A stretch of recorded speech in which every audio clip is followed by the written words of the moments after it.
Muito boa tarde. O meu nome é Pedro Moreira, eu sou Cloud Solution Architect da DXC Technology Portugal. Cabe a mim hoje a missão de vos falar do Well Architected Framework,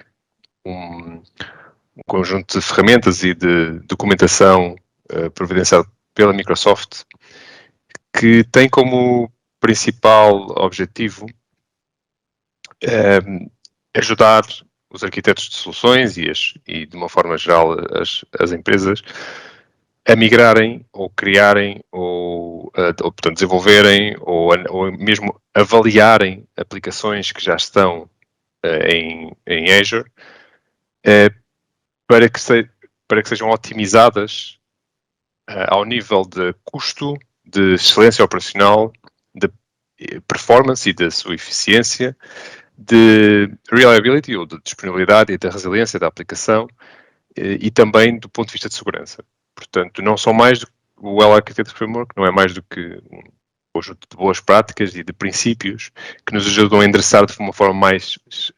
esquematizada e estruturada estes 5 pilares no dia-a-dia das nossas aplicações e da gestão das mesmas.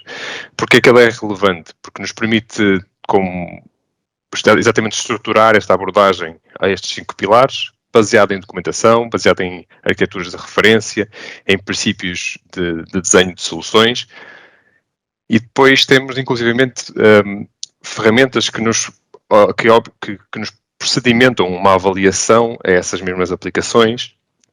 e que nos dão feedback de como melhorar, de que pontos endereçar, em quais nos devemos focar. Este tipo de metodologias é muito utilizado no desenvolvimento de novas aplicações e também na análise às aplicações já existentes, mas nesta sessão eu gostava também de dar aqui uma perspectiva um bocadinho diferente de como aplicar e também contar-vos um pouco com um caso real de como aplicar alguns destes princípios, algumas destas ferramentas numa fase de migração de uma aplicação de on-premise para Azure. E, portanto, não só vou tentar focar-me num caso concreto, numa aplicação, como vou focar-me também num dos 5 pilares, que é o da reliability, ou o da resiliência da aplicação, que no fundo nos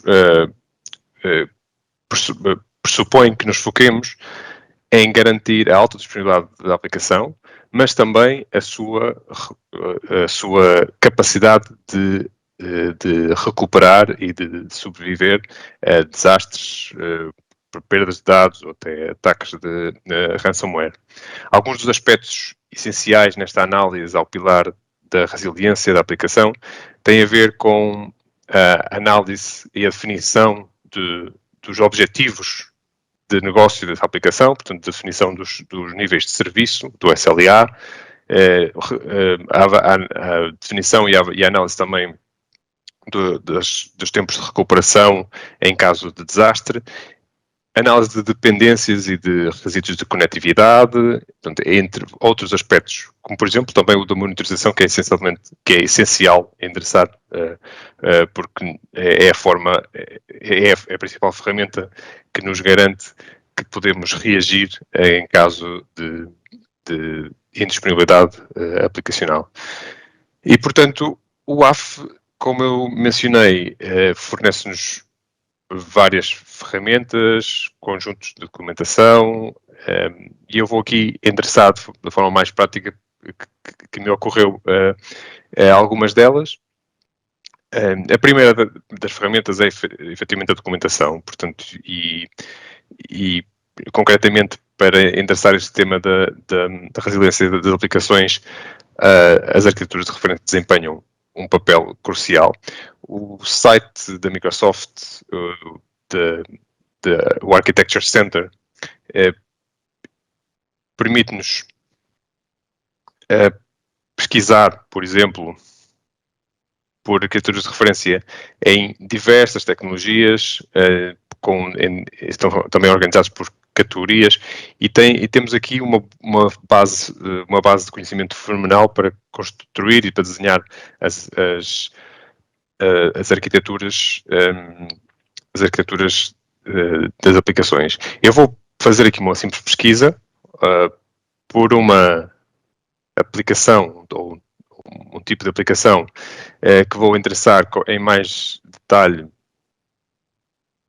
à frente, que tem a ver com o deployment de SAP em Azure, utilizando base de dados Oracle. Portanto, este é um exemplo de uma arquitetura de referência que está documentada e que inclusivamente está já,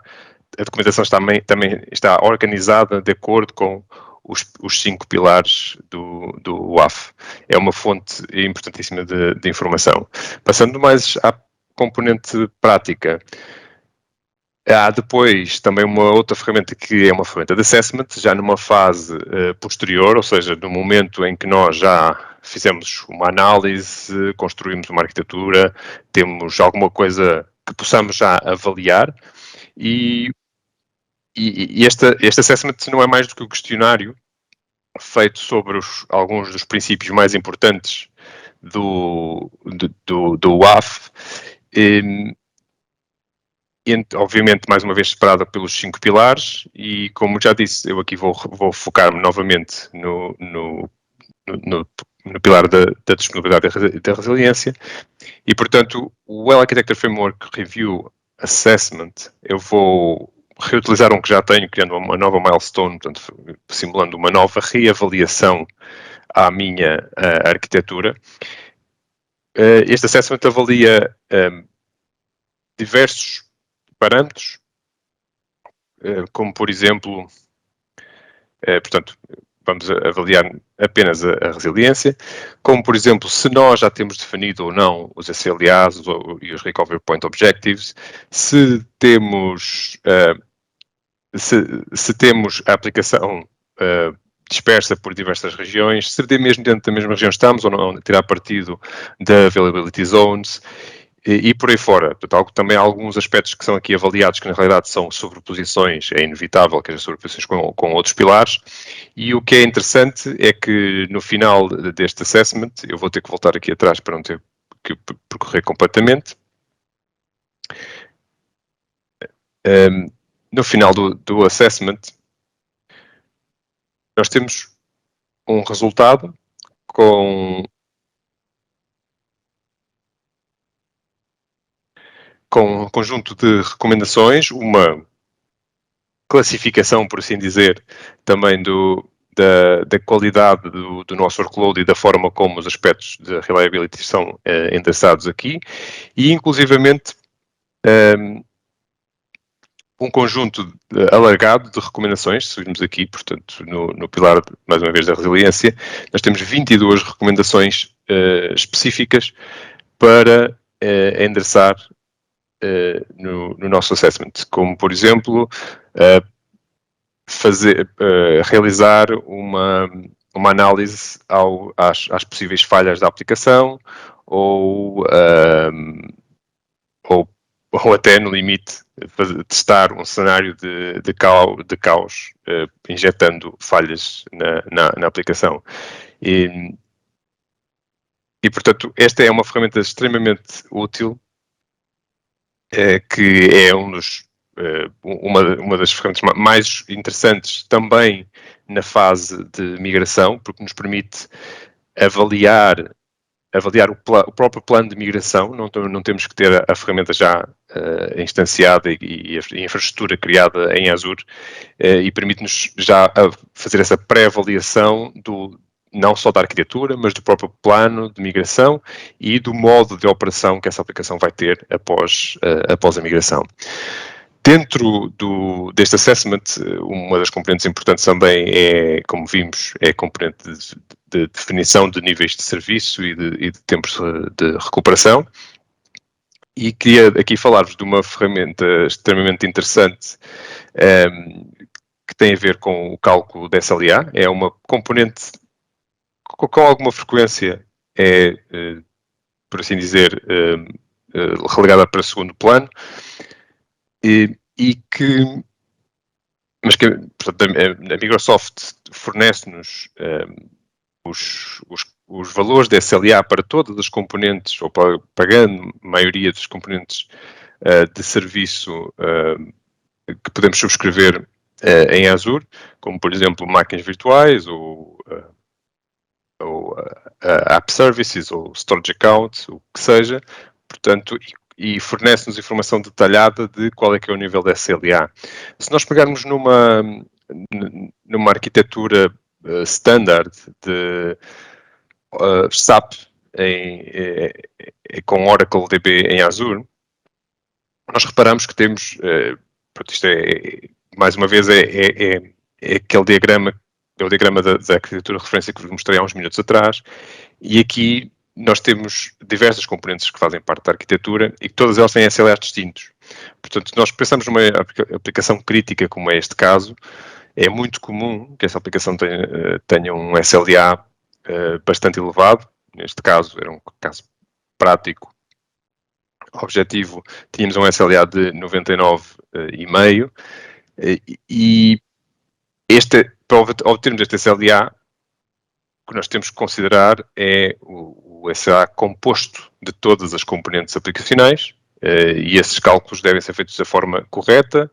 incluindo não só todas as componentes que fazem parte desta aplicação, mas inclusivamente componentes que fazem, das quais esta aplicação depende e que são até estruturais do ambiente de Azure de cada cliente, como por exemplo a conectividade com o ambiente de on-premise, quando as aplicações são consumidas a partir daí. E, portanto, nós temos aqui os SLAs retirados deste mesmo site que acabei de mostrar, os SLAs individuais de cada um dos serviços, mas depois temos que o transformar num SLA composto que avalie todas estas componentes. Neste caso, para este tipo de situações, existe também uma ferramenta que já agora não é, por assim dizer, uma ferramenta oficial da Microsoft, é desenvolvida por alguns dos colaboradores e, inclusivamente, o código da aplicação está disponibilizado também em GitHub e podem obtê-lo, publicar essa aplicação localmente e também fazer as alterações. O que eu acho particularmente interessante nesta ferramenta é que ela está configurada e estruturada de uma forma muito semelhante à calculadora de custos do Azure e, portanto, a maioria de nós estará familiarizado com esse modo de funcionamento e é, na realidade, bastante interessante porque nos permite definir vários tiers aplicacionais, ok? Nós podemos adicionar, inclusivamente, novos tiers. Por exemplo, aqui não temos... Bem, podemos colocar aqui um tier com qualquer um outro nome. Portanto, e depois... A cada um desses tiers, nós vamos adicionar as componentes de serviço da Azure e automaticamente a calculadora devolve-nos no final um cálculo do SLA global. Como víamos aqui há pouco neste diagrama, é uma arquitetura SAP que tem estes três tiers, tem servidores portanto, que foram instalados em diferentes Availability Zones, mas também tem alguns deles configurados em Availability Sets, está dependente deste Load Balancer, está dependente do Express Route, e o que eu fiz, essencialmente aqui, foi já preencher nesta calculadora as diversas componentes do tier global, que é, na verdade, uma storage account da qual a aplicação depende. Para o Web Tier, onde temos um par de máquinas virtuais em Availability Set. Temos no Data Tier, aliás, peço desculpa, no Web Tier temos um par de máquinas em Availability Set e um disperso em Availability Zones distintas, o que tem um SLA diferente. E no Data Tier, também, mais uma vez, dois pares de máquinas para serviços distintos em Availability Zones diferentes. Na parte de rede, temos o Load Balancer, como vemos no diagrama, e também a tal dependência do Express Route que nos liga ao on-premise. Tudo isto nos dá, no final, um SLA de cerca de 99 0.85, o que felizmente neste caso é suficiente para cobrir a necessidade desta aplicação crítica em termos de níveis de disponibilidade, mas é muito comum que, por exemplo, estas aplicações sejam instanciadas em landing zones que têm, por exemplo, arquiteturas ou componentes de rede um pouco mais complexas, dependentes de mais alguns componentes, como, por exemplo, cenários em que se faz deployment de load balancers em máquinas virtuais ou firewalls em máquinas virtuais e, portanto, quando usamos esse tipo de componentes, é um ponto importante perceber que teríamos que incluir também essas componentes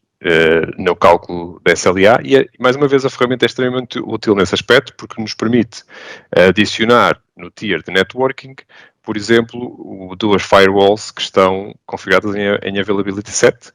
e elas também iriam necessitar de um load balancer para distribuir o tráfego entre as duas appliances de firewall. E com isto,